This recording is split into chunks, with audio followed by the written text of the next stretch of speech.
penyusunan soal penilaian akhir semester ganjil ya, tahun pelajaran 2021-2022. Soalnya ada 40 soal. Jadi kompetensi inti itu ada 4 ya, menghargai dan menghayati ajaran agama yang dianutnya, kemudian menghargai dan menghayati perilaku jujur, disiplin, santun, percaya diri, peduli, dan bertanggung jawab dalam berinteraksi secara efektif sesuai dengan perkembangan anak di lingkungan keluarga, sekolah, masyarakat, dan lingkungan alam sekitar, bangsa, dan negara. Kemudian memahami dan menerapkan pengetahuan faktual, konseptual, dan prosedural yang berdasarkan rasa ingin tahunya tentang ilmu pengetahuan seni budaya terkait fenomena dan kejadian tampak mata. Kemudian 4 nih, mencoba mengolah kemudian menyajikan dalam ranah konkret yang menggunakan mengurai, kemudian merangkai, memodifikasi, dan membuat ya. Dan ranah abstrak seperti menulis, menghitung, menggambar, dan mengarang ya. Kemudian sesuai dengan yang dipelajari di sekolah dan sumber belajar lainnya yang sama dalam sudut pandang teori. Kemudian kompetensi dasar 3.1 bab 1 ya, yaitu dinamika perwujudan Pancasila sebagai dasar negara dan pandangan bangsa. Nah, itu soalnya nomor 1 sampai 18. Nomor 1 yang A, bagian A itu penerapan Pancasila dari masa ke masa, itu soal nomor 1 sampai 12. Dan B, dinamika nilai-nilai Pancasila sesuai dengan perkembangan zaman, itu soal nomor 13 dan 14. Kemudian yang C, nomor 15 sampai 18, yaitu perwujudan nilai-nilai Pancasila dalam berbagai kehidupan. Nanti indikatornya kita bahas satu persatu. Pembahasan tentang kisi-kisi penilaian akhir semester ganjil pelajaran PPKN kelas 9. Yang pertama ini ada soal nomor 1. Indikatornya adalah menyebutkan panitia yang merumuskan Pancasila. Bahasanya adalah untuk mempersiapkan kemerdekaan, Jepang dan para tokoh penyelenggara pergerakan membentuk Badan Penyelidik Usaha-usaha Persiapan Kemerdekaan Indonesia atau BPUPKI. Salah satu tugas BPUPKI yakni merumuskan dasar negara. Pada sidang pertama, perumusan dasar negara berjalan alot untuk menetapkan dasar negara yang mewakili semua golongan, maka dibentuklah Panitia 9. Panitia 9 adalah panitia kecil yang dibentuk untuk mempersiapkan kemerdekaan Indonesia. Ya, jadi isinya nanti soalnya itu variatif. Mungkin yang kalian ingat adalah panitia apa yang terdapat dalam badan BPUPKI. Panitianya apa? Ada panitia 9. Nah, itu kalian ingat panitia 9. Nanti soalnya mungkin bisa apa yang dimaksud dengan panitia 9? Bisa A, B, C, D atau bisa. Atau badan yang terdapat di BPUPKI itu panitia apa namanya? Bisa juga A, B, C, D. Nah, nanti tergantung soalnya bagaimana. Harus kalian ingat. Nah, sekarang yang kedua, menjelaskan tanggal pengesahan Pancasila sebagai dasar negara. Pembahasannya, Pancasila ditetapkan sebagai dasar negara pada tanggal 18 Agustus 1945 oleh Panitia Persiapan Kemerdekaan Indonesia atau PPKI pada sidang pengesahan Undang-Undang Dasar 1945. Pada sidang ini PPKI mengesahkan Undang-Undang Dasar di mana terdapat rumusan Pancasila sebagai dasar negara pada alinea keempat pembukaan Undang-Undang Dasar 1945. Jadi kalian ingat ya. Jadi Pancasila lahirnya kapan itu berbeda dengan pengesahannya. Jadi pengesahannya kapan? Nah, itu harus kalian ingat ya. Jadi tanggal pengesahannya itu adalah tanggal 18 Agustus 1945. Kemudian sekarang yang ketiga, indikator yang mengetahui kedudukan Pancasila sebagai dasar negara terdapat pada undang-undang apa? Tadi sudah ada ya, disahkan dalam Undang-Undang Dasar Ya kan, Undang-Undang Dasar, kemudian ada Dasar Negara, itu terdapat di dalam Undang-Undang Dasar 1945. Nah, kalian ingat bahwa Dasar Negara itu tertuang dalam alinea keempat pembukaan Undang-Undang Dasar 1945. Nah, ini terdapat di rumusan Pancasila. Jadi yang sering dibaca saat upacara itu kan pembukaan. Nah, ini alinea keempat itu ada dasar Pancasila. Nah, kalian harus ingat. Dapat di mana? Berarti di pembukaan alinea keempat. Kemudian selanjutnya soal yang indikator yang keempat atau soal keempat. Memahami nilai-nilai Pancasila sejak nenek moyang Indonesia. Jadi nilai-nilai Pancasila itu kapan? Biasanya begitu nanti pertanyaannya, atau bagaimana lah variatif nanti. Yang kalian ingat bahwa Pancasila itu merupakan falsafah ideologi landasan dalam kehidupan bangsa dan negara yang diyakini oleh bangsa Indonesia kebenarannya. Pancasila itu sudah ada sejak nenek moyang bangsa Indonesia. Nah, ini contohnya apa? Ini semangat gotong royong, kemudian bersatu dalam satu keyakinan untuk menciptakan kemerdekaan Indonesia. Kemudian musyawarah mufakat, itu juga kultur budaya bangsa Indonesia sejak nenek moyang. Kemudian nilai-nilai silaturahmi, kekeluargaan yang merekat. Nah, itu sudah sejak zaman nenek moyang itu sudah ada. Jadi nilai-nilai Pancasila itu sudah ada sejak nenek moyang. Itu yang harus kalian pahami. Jadi kalian ingat ya, jangan sampai kalian tidak paham atau salah. Sekarang soal yang nomor 5, mengetahui sumber hukum tertinggi di Indonesia. Berdasarkan ketetapan MPR tersebut, maka tata urut perundang-undang dasar yaitu Undang-Undang Dasar 1945, kemudian TAP MPR, kemudian undang-undang, kemudian peraturan perundang-undangan pengganti undang-undang, kemudian peraturan pemerintah, keputusan presiden atau kepres, kemudian peraturan daerah. Jadi nanti pertanyaan variatif ya. Ini tertinggi itu apa? Umpamanya Pancasila. Pancasila terdapat di mana? Berarti di Undang-Undang Dasar 1945. Jadi berarti Pancasila itu tertinggi. Jadi harus di depan tadi sudah kita bahas ya, bahwa Pancasila itu terdapat dalam pembukaan Undang-Undang Dasar 45. Di sini Pancasila nggak ada. Berarti terdapat di mana? Terdapat di Undang-Undang Dasar 1945.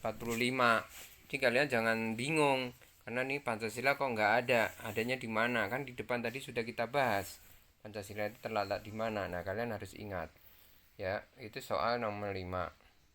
Kemudian soal nomor 6, mengetahui makna ideologi. Ideologi Pancasila adalah kumpulan nilai-nilai yang norma atau cita-cita yang merupakan acuan dan mencapai tujuan bangsa. Tujuan bangsa Indonesia, maksudnya gitu. Kemudian Pancasila adalah ideologi terbuka yang mampu selaras dengan dinamika kehidupan masyarakat Indonesia.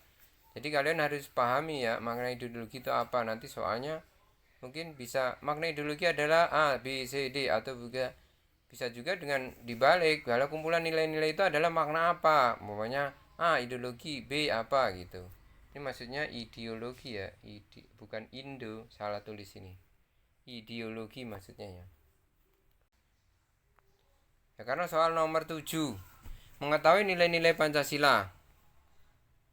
Nah, nilai-nilai Pancasila yang terkandung dalam nilai-nilai yang terkandung dalam Pancasila ini nih ada banyak nih ya. Sila pertama, ketuhanan yang maha esa, nilainya adalah ketuhanan.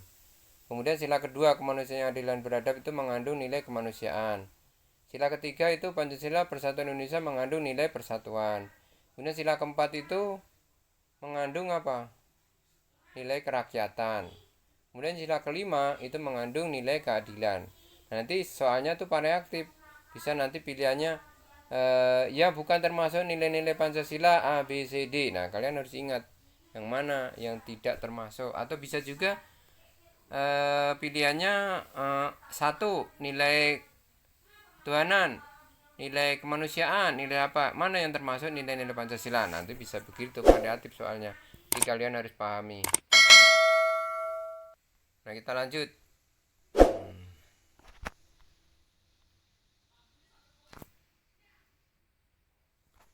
Sekarang yang ke-8 dan 9, ini dua soal ya. menunjukkan pemberontakan G30 SPKI. Itu apa sih G30 SPKI?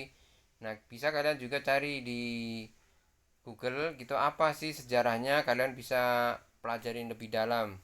Ini cuman Bapak sampaikan inti-intinya saja ya. Jadi cuman kalian harus bisa pahami.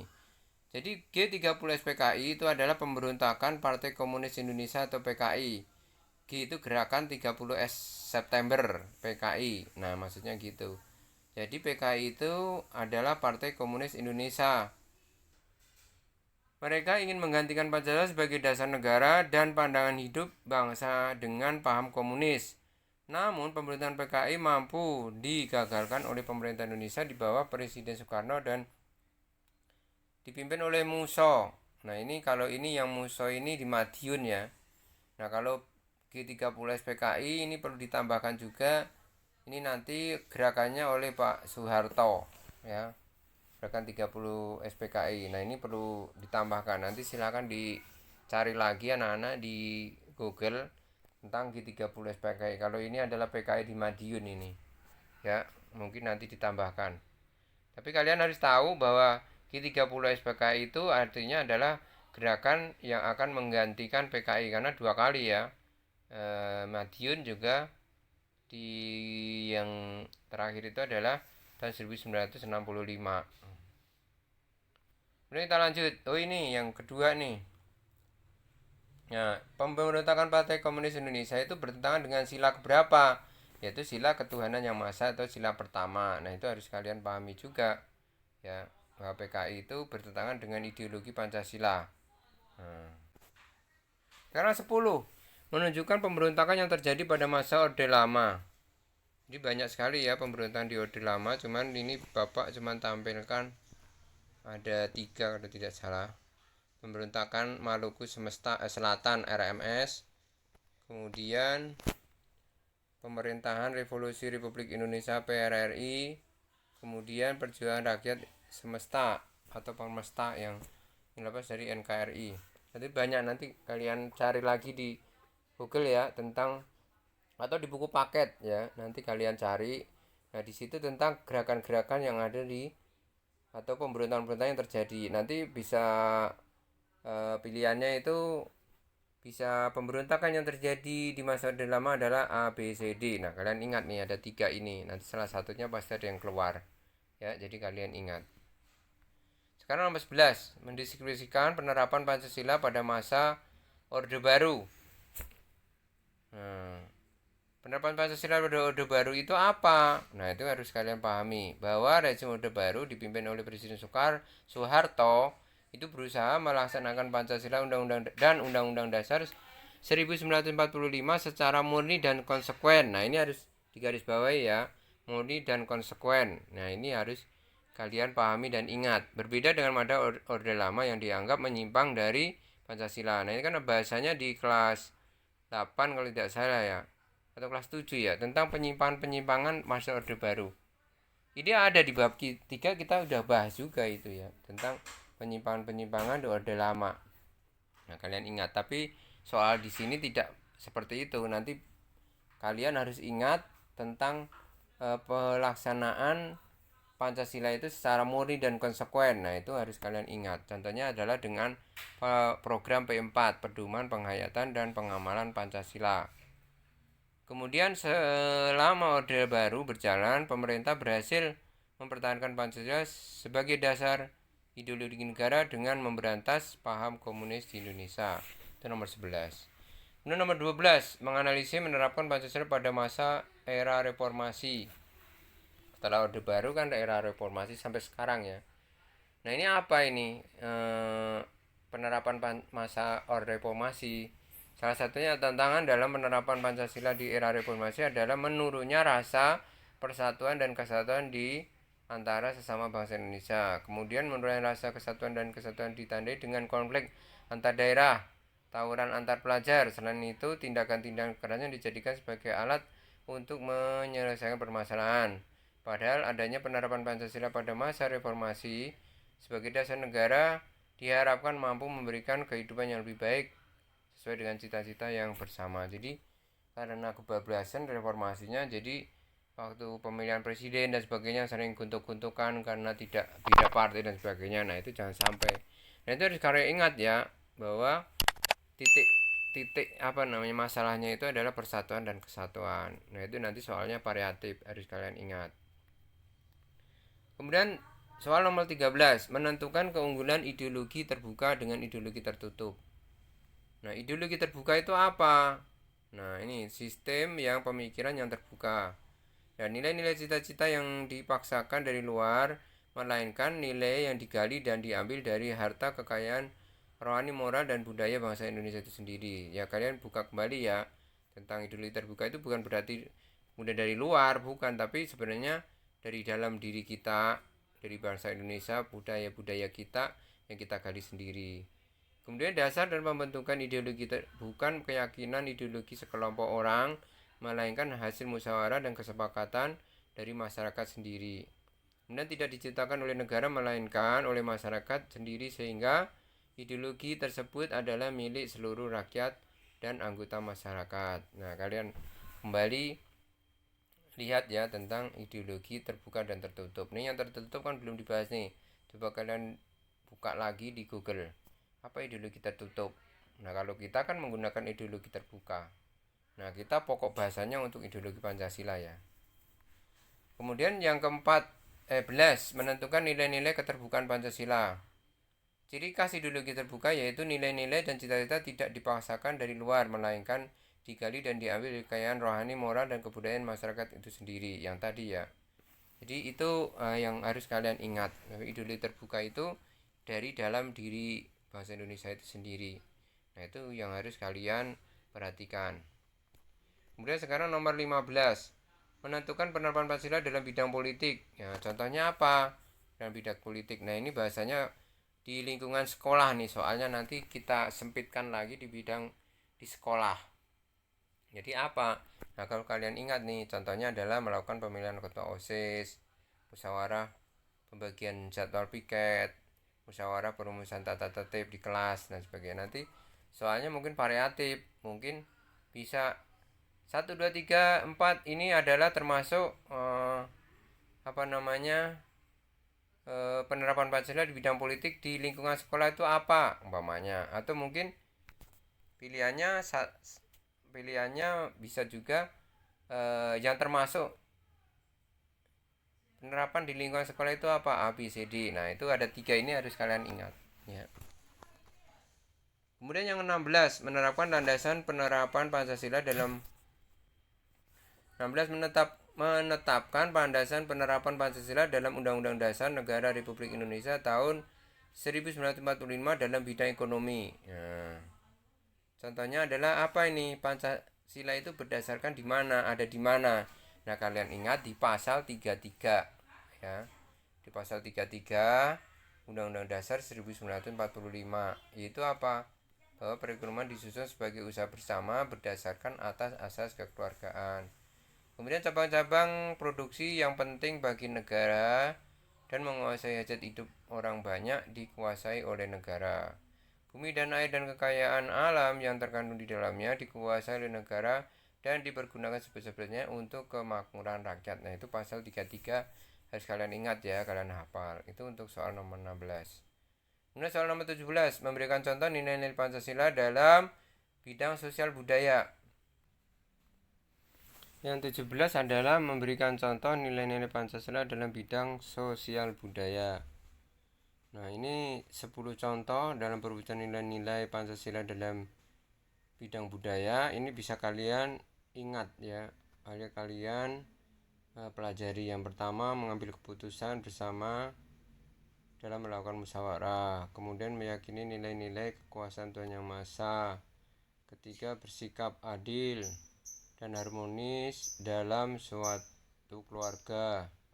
Terus saling membantu orang lain atau gotong royong. Kemudian sikap cinta tanah air, kemudian membela negara Indonesia. 6, melestarikan kebudayaan lokal sekitar kita, menghargai orang lain baik perilaku maupun ucapan. Kemudian toleransi antar umat beragama, tanpa membeda-bedakan ras dan suku. Kemudian meningkatkan kualitas sumber daya alam maupun sumber daya manusia agar menjadi lebih baik lagi. Menolak adanya tindakan kekerasan dan perlakuan yang tidak adil kepada sesama manusia. Ini ada 10 ya. 10 contoh dalam bidang budaya sosial budaya. Nah, itu bisa kalian ingat ya. Kemudian sekarang yang ke-18, menentukan landasan penerapan nilai-nilai Pancasila dalam Undang-Undang Dasar Negara Republik Indonesia tahun 1945 dalam bidang pertahanan dan keamanan. Undang-Undang Dasar tahun 1945 pasal 27 ayat 3 mengamanatkan ini. Pasal 27 ayat 3 mengamanatkan bahwa setiap warga negara berhak dan wajib serta dalam upaya pembelaan negara. Pasal 30 ayat 1 mengamanatkan bahwa tiap-tiap warga negara berhak dan wajib ikut serta dalam pertahanan, usaha pertahanan dan keamanan negara. Jadi nanti soalnya variatif ya anak-anak. Jadi kalian perhatikan pasal 27 ayat 3 dan pasal 30 ayat 1.